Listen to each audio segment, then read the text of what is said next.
Good morning dear students. Third year के animal physiology में हमने किडनी, लंग्स, लिवर, पेंक्रियाज और टेस्टिस की स्ट्रक्चर का अध्ययन कर लिया था। ओवरी की स्ट्रक्चर और उसके फंक्शन का डिटेल वीडियो भी मैंने अपलोड किया था, लेकिन किसी कारण से वो डिलीट हो गया है, तो ये दोबारा बनाया जा रहा है। ठीक है, तो हम स्टार्ट करते हैं। ओवरी जो होता है वो फीमेल रिप्रोडक्टिव सिस्टम का एक प्राइमरी रिप्रोडक्टिव ऑर्गन होता है। इसके अलावा जो ओविडक्ट, यूटेरस और वेजाइना वगैरह जो पार्ट होते हैं वो सब सहायक जननांग के रूप में होते हैं। तो सबसे पहले हम फीमेल रिप्रोडक्टिव जो सिस्टम होता है उसकी स्ट्रक्चर को देखते हैं। तो फीमेल रिप्रोडक्टिव सिस्टम में दो ओवरी होती है, एक ओवरी ये हो गई और दूसरी ओवरी ये हो गई। ओके, इसके बाद में दो ओविडक्ट होती है जिसे फैलोपियन ट्यूब कहते हैं। तो एक फैलोपियन ट्यूब ये हो गई आपके, और एक फैलोपियन ट्यूब इधर ये हो गई। दोनों फैलोपियन ट्यूब जो होती है वो ये वाली जो संरचना यहाँ आकर के मिलती है जिसे यूटेरस कहते हैं, और इसके बाद में ये यूटेरस का सर्वाइक्स भाग है और ये वेजाइना का पार्ट है। जो फैलोपियन ट्यूब होती है उसके अंदर ये वाला भाग है फिम्बरी, जो कि यहाँ से जो अंडाणु रिलीज होता है उसको कैप्चर करने का काम करता है। ये इन्फेंडिबुलम है और ये एम्पुला है और ये स्थैमस का पार्ट है। इसका एक मैं सुपरफिशियल व्यू बताता हूँ कि ये जो ओवरी होती है, इस ओवरी से अंडाणु का निर्माण होता है। यहाँ जब अंडाणु ग्राफिन फॉलिकल्स के रूप में जब आ जाता है तो फिर यहाँ से अंडाणु जो होता है वो निकल जाता है।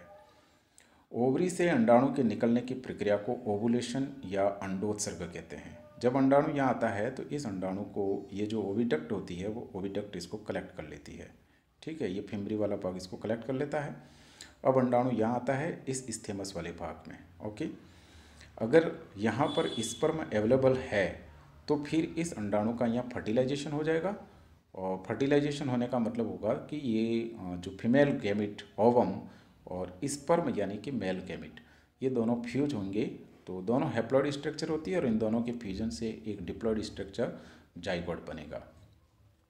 ठीक, ये जाइगोट जो होगा इसके अंदर फिर आगे का डेवलपमेंट होगा जिसे क्लीवेज कहते हैं, विदलन, और विदलन से ब्लास्टोसिस्ट बनेगा और ब्लास्टोसिस्ट यहाँ इस यूटेरस में आकर के इम्प्लांटेड हो जाएगा और फिर उससे भ्रूण का निर्माण होगा। ठीक है, तो ये सारी बातें हमने ओवरी के संबंध में देखी। अब हम देखते हैं ओवरी की संरचना। ठीक है, तो ओवरी की जो संरचना है इसका डिटेल हम सीधा इसके चित्र के माध्यम से समझते हैं। ठीक है, जैसा कि चित्र में दिखाई दे रहा है ये ओवरी हो गई। तो सबसे पहले हम देखते हैं ओवरी की लोकेशन। तो ओवरी जो होता है वो फीमेल के पेल्विक रीजन में किडनी के पीछे स्थित होता है, और एक मीजोवेरियम नामक मिजेंट्री होती है। मीजोवेरियम नामक मिजेंट्री, इस मिजेंट्री के द्वारा उदर गुहा के पृष्ठ पार्श्वभित्ति से लगी रहती है। ओके, दूसरी बात, अगर इसकी स्ट्रक्चर देखें तो ओवरी जो होती है, जैसे कि आपको इसकी संरचना दिखाई दे रही होगी, बादाम के जैसे आकार की होती है और लगभग 1.5 से 3 सेंटीमीटर लंबी होती है और लगभग 8 मिलीमीटर मोटी होती है। ओके, इसके बाद ओवरी के ऊपर एक बाहर की तरफ एक लेयर होती है। इस लेयर को विसरल पेरिटोनियम कहते हैं, और इस विसरल पेरिटोनियम के नीचे एक लेयर ओवरी की खुद की होती है जिसे जर्मिनल एपिथेलियम बोलते हैं। कौन सी लेयर होती है? Germinal epithelium, germinal epithelium. इसके बाद सबसे अंदर की तरफ एक और लेयर होती है और उस अंदर वाली लेयर को बोलते हैं ट्यूनिका एल्बुजिनिया। सबसे बाहर की तरफ विसरल पेरिटोनियम। इस तरीके से ओवरी के ऊपर 3 आवरण होते हैं। ओवरी के खुद के ये 2 आवरण हैं, जर्मिनल एपिथेलियम और ट्यूनिका एल्बुजिनिया। यानी ओवरी के बाहर का आवरण हो गया जर्मिनल एपिथेलियम, अंदर का आवरण हो गया ट्यूनिका एल्बुजिनिया, और इसके बाहर जर्मिनल एपिथेलियम के बाहर पेरिटोनियम का बना हुआ विसरल पेरिटोनियम का एक और आवरण पाया जाता है। ठीक है, तो ये हो गई ओवरी के ऊपर पाए जाने वाले आवरण की बात। ओवरी की इंटरनल स्ट्रक्चर देखें तो उसके अंदर 2 भाग दिखाई देते हैं। एक बीच का भाग, ये वाला जो भाग होता है बीच में सेंटर में जो भाग होता है इसे कहते हैं मेडुला, और एक होता है इसका बाहर का भाग। ये बाहर का जो भाग होता है उसे कहते हैं कॉर्टेक्स, वल्कुट। ये ओवरी की स्ट्रक्चर के 2 भाग हो गए। इस कॉर्टेक्स और वल और मेडुला दोनों के अंदर कई सारे फाइबर भरे रहते हैं, तंतु भरे रहते हैं, जैसे स्ट्रोमा कहते हैं। ठीक है, ये जो बाहर वाला भाग है, जो बाहर का भाग है कॉर्टेक्स वाला भाग, ये थोड़ा ठोस होता है, सॉलिड होता है। इसके अंदर कई सारे फाइबर पाए जाते हैं, अर्कित पेशी तंतु पाए जाते हैं, ब्लड वेसल्स पाई जाती है, और सबसे इम्पोर्टेंट चीज़, इसके अंदर अलग अलग डेवलपिंग फेज की, अलग अलग विकासशील प्रावस्था की फॉलिकल्स पाए जाते हैं। कहने का मतलब primary follicle, secondary follicle, tertiary follicle, graphene follicles, ऐसे अलग अलग डेवलपिंग फेज के फॉलिकल्स पाए जाते हैं। ठीक है, तो इस तरीके से ये जो कॉर्टेक्स वाला भाग होता है वो कंपैरेटिवली ठोस होता है, जबकि ये मेडुला वाला भाग जो होता है वो थोड़ा सा लूज होता है। ओके, ठीक, इन सारी बातों को एक बार और मैं थोड़ा सा रिपीट कर लेता हूँ। तो हमने अभी देखा कि ओवरी की स्थिति कहाँ होती है। ओवरी जो होती है वो फीमेल के पेल्विक रीजन में होती है, और एक मेजोवेरियम नामक जो मेजेंट्री होती है उसके द्वारा उदर गुहा की पृष्ठ पार्श्व भित्ति से लगी रहती है, अटैच रहती है, संलग्न रहती है। इसके बाद ओवरी जो होती है वो लगभग 1.5 से 3 सेंटीमीटर लंबाई की होती है और लगभग 8 मिलीमीटर मोटाई की होती है। आकृति में ये बादाम के बीज के जैसे दिखाई देती है। ओके, इसके बाद हमने देखा था कि ओवरी के ऊपर 3 आवरण होते हैं। एक विसरल पेरिटोनियम, इसके अंदर की तरफ जर्मिनल एपिथेलियम, और सबसे अंदर की तरफ ट्यूनिका वेजाइना, ट्यूनिका एल्बोजिनिया। ठीक है, 3 आवरण हो गए। विसरल पेरिटोनियम यानी आंतरंग पेरिटोनियम, और बाहर की तरफ आपका ये जर्मिनल एपिथेलियम, और सबसे अंदर की तरफ ट्यूनिका एल्बोजिनिया, ये तीनों आवरण हो गए। ठीक है, इसके बाद ये जो ओवरी होती है इसका जो बाहर का भाग होता है, बाहर का भाग मैंने बताया ना, ये वाला बाहर का भाग, तो ये बाहर का भाग थोड़ा सघन होता है और ठोस होता है। इस भाग को कॉर्टेक्स या वल्कुट कहते हैं। जबकि अंदर का जो भाग है थोड़ा ढीला भाग होता है, उसे हम मेडुला कहते हैं। दोनों भाग के अंदर स्ट्रोमा नामक तंतु बिखरे रहते हैं। बाहर का ये जो वल्कुटी भाग होता है उसके अंदर कई सारे फाइबर और अरेखित पेशी तंतु, ब्लड वेसल्स और अलग अलग डेवलपिंग फेज की फॉलिकल्स पाई जाती है, जैसे ग्राफिन फॉलिकल्स, टर्सरी फॉलिकल्स आदि। ठीक है, चलिए ये सारी बातें हो गई। अब हम आते हैं, ओवरी की स्ट्रक्चर कंप्लीट हो जाती है। अब हमारा नेक्स्ट पॉइंट होता है ओवरी का फंक्शन क्या है। तो ओवरी का अगर हम फंक्शन देखें तो ओवरी के मेजरली 2 फंक्शन होते हैं, 2 मुख्य रूप से काम करती है ओवरी। पहला काम तो होता है अंडाणु का निर्माण, जिसे oogenesis कहते हैं। पहला काम कौन सा हो गया? अंडाणु का निर्माण। अंडाणु के निर्माण को हम क्या कहते हैं? oogenesis। ठीक है, और दूसरा काम होता है फीमेल रिप्रोडक्टिव हार्मोन का सिक्रेशन। ये 2 काम होते हैं। फीमेल रिप्रोडक्टिव हार्मोन का मतलब होता है प्रोजेस्टेरॉन हार्मोन का और एस्ट्रोजन हार्मोन का सिक्रेशन, और oogenesis का मतलब होता है अंडाणु का निर्माण। ये जो अंडाणु निर्माण की प्रक्रिया होती है, इस अंडाणु निर्माण की प्रक्रिया में फिर 2 स्टेज होती है। 2 स्टेज का मतलब 2 तरीके होते हैं। एक तो oogenesis प्रॉपर, जिसके अंदर oogonia है, प्राइमरी oocyte, सेकेंडरी oocyte और ओवम का निर्माण होगा। और इस मतलब oocyte के निर्माण के साथ साथ यहाँ पर फॉलिकल्स के भी अलग अलग स्टेज होंगे, primary follicle, secondary follicle, tertiary follicle. तो इस तरीके से oogenesis के अंदर एक तो प्रॉपर oogenesis की प्रक्रिया होगी, साथ साथ में एक फॉलिकोजेनेसिस भी होगी। फॉलिकोजेनेसिस का मतलब होता है फॉलिकल्स की डेवलपमेंट, अलग अलग स्टेज के फॉलिकल्स का डेवलपमेंट होगा यहाँ पर। ठीक है, तो ये हो गई अंडाणु के मुख्य कार्य क्या क्या है, वो वाली बात हमने देख ली।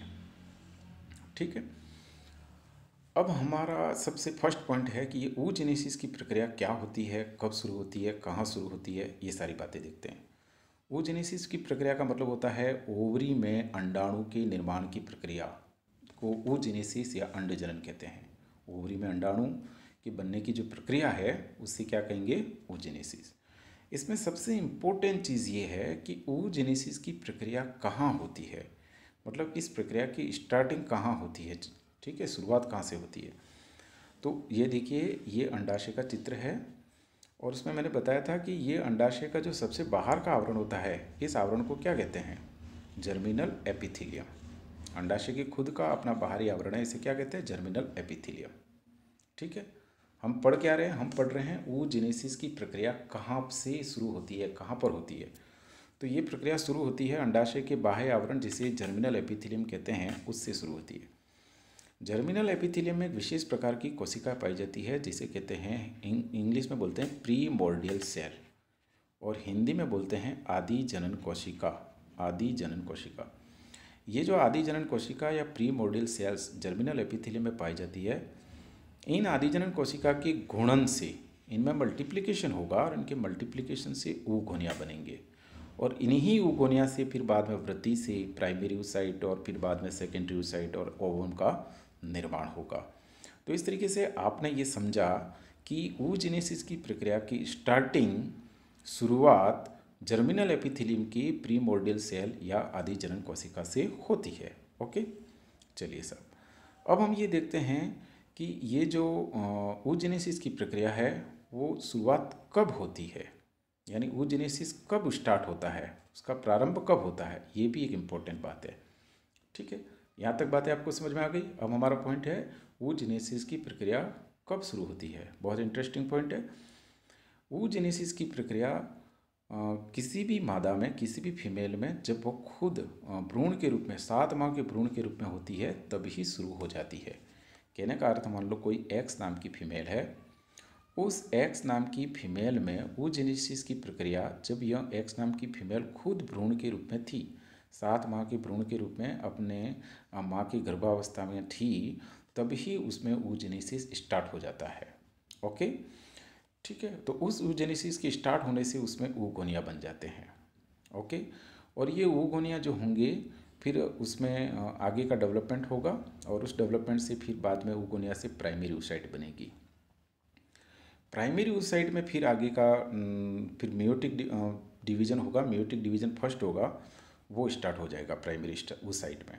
लेकिन ये मियोसिस फर्स्ट जो होगा वो कंप्लीट नहीं होगा। प्रोपेस फर्स्ट की डिप्लोटिन अवस्था में आकर के रुक जाएगा, और डिप्लोटिन से आगे का जो विभाजन है वो उस फीमेल में तब होगा जब वह यौवना आरंभ में आएगी, जब वो मेनिस्ट्रेशन साइकिल में आएगी तब, यानी कि जब उसमें यौवन स्टार्ट होगा तब उसमें ये जो डिप्लोटिन फेज फर्स्ट, डिप्लोटिन जो अवस्था में रुका हुआ विभाजन है मियोटिक फर्स्ट, वो तब वापस आगे पूरा हो पाएगा। ठीक है, इसके बाद में फिर जब ये पूरा होगा विभाजन मियोसिस फर्स्ट, तो सेकेंडरी oocyte बनेगी, और फिर सेकेंडरी oocyte में विभाजन से फिर लास्ट में ओवम का निर्माण होगा। तो इन सारी बातों को मैं एक बार यहाँ इस चित्र से बता देता हूँ आपको। ठीक है, जैसे कि आपको इस चित्र में दिखाई दे रहा है, सबसे पहले ये आपकी प्रारंभिक जननिक कोशिका यानी कि प्रीमोर्डियल सेल थी। इन प्रीमोर्डियल सेल्स में मल्टीप्लिकेशन होने से ये आपके oogonia बन गई। ओके, oogonia से फिर क्या बन जाएगा, oogonia में वृद्धि होगी, यानी कि वृद्धि अवस्था। यहाँ से यहाँ तक की गुण प्रावस्था थी, अब यहाँ इसमें वृद्धि हुई। वृद्धि होने से ये क्या बन गया, आपका प्राइमरी oocyte बना, प्राथमिक अंडक। इस प्राइमरी oocyte में अर्धसूत्री विभाजन फर्स्ट स्टार्ट हो जाएगा। यहाँ से यहाँ तक का मामला सारा बर्थ से पहले का, जन्म से पहले का, मैंने कहा था ना वो एम्ब्रियोनिक स्टेज में स्टार्ट हो जाता है, यानी ये प्रक्रिया उसके जन्म से पहले स्टार्ट हो चुकी होती है। ओके, अर्धसूत्री विभाजन फर्स्ट तक की प्रक्रिया फर्स्ट स्टार्ट हो चुका है। अर्धसूत्री विभाजन फर्स्ट स्टार्ट हो चुका है, कंप्लीट नहीं हुआ, ये ध्यान रखना है आपको। ये अर्धसूत्री विभाजन फर्स्ट जो होता है ना, वो स्टार्ट हो जाता है और प्रोपेस फर्स्ट की डिप्लोटिन अवस्था में आकर के रुक जाता है। यहाँ तक की आपको बात समझ में आई। यहाँ तक का मामला सब उसके जन्म से पहले कंप्लीट हो जाता है, डिप्लोटिन अवस्था तक आकर के रुक जाता है।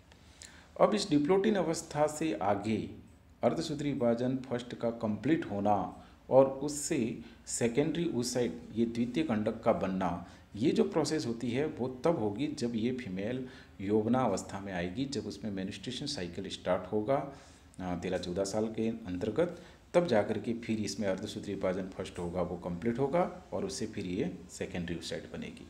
ओके, फिर सेकेंडरी oocyte के अंदर फिर अर्धसूत्री विभाजन सेकंड होगा, जिसे परिपक्व विभाजन दूसरा कहते हैं, और ये परिपक्व विभाजन सेकंड होगा वो भी अरेस्टेड हो जाएगा मेटाफेज अवस्था में जाकर के। अर्धसूत्री सेकंड होगा किस में होगा, ये सेकेंडरी oocyte में, और सेकेंडरी oocyte में जो अर्धसूत्री सेकंड होगा वो भी रुक जाएगा, कहाँ आकर के, मेटाफेज अवस्था में आकर के। फिर ये वाला विभाजन जो होगा, मेटाफेज अवस्था वाला विभाजन कब पूरा होगा, जब उसको स्पर्म का कांटेक्ट मिले, यानी फर्टिलाइजेशन के दौरान जाकर के फिर ये अर्धसूत्री सेकंड कंप्लीट होगा, फिर ओवम का निर्माण होगा, और इस तरीके से फर्टिलाइजेशन होगा। ओके, तो यहाँ तक की बात आपको समझ में आई। ठीक है, तो ये oogenesis है। oogenesis प्रक्रिया में के साथ साथ एक और प्रक्रिया इसके साथ चलती रहती है। oogenesis प्रक्रिया के साथ साथ वो होता है फॉलिकल जेनेसिस। और फॉलिकल जेनेसिस में क्या होता है कि अलग अलग स्टेज के फॉलिकल्स का निर्माण होता है। वो कैसे होता है, क्या होता है, इसको हम नेक्स्ट वीडियो में देखते हैं। That's all.